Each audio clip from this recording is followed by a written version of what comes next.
Hey y'all, in this video I'm going to show you how to do a magic circle, also called the magic ring. We're using 2 strands of yarn held together just like the Perfectly Imperfect Bucket Hat pattern. If you don't have the pattern yet, I linked it in the description so you can grab it. Alright, so let's get it. Start by wrapping the yarn around your fingers so that you have an X shape on the bottom, and then on the top you have both strands parallel to each other. So as you see, we have the X on the bottom of your hand, on your palm, and on the front side, we'll have the 2 parallel lines. Take your hook. We're going to insert your hook under the first strand, and we're going to grab the second strand. We're going to pull it through and do a little twist, forming a loop.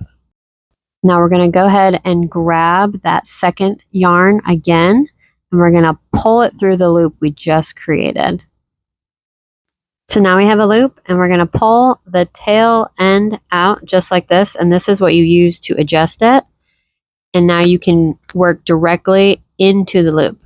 So when you pull those strands, it makes your circle a lot smaller, and then you can pull it back through to make it tighter. Now we just do a single crochet into our circle and continue to single crochet around over the tail within the circle. It's important to do it over the tail because at the end we pull the tail nice and tight to close our circle. You just keep working around into the loop till you get to the end. You pull your tail to make it nice and tight, and then there's no gap. Perfect way to start a hat, amigurumis, anything worked in the yarn. Magic circle is literally perfect for that. We're going to go ahead and continue on to round 2.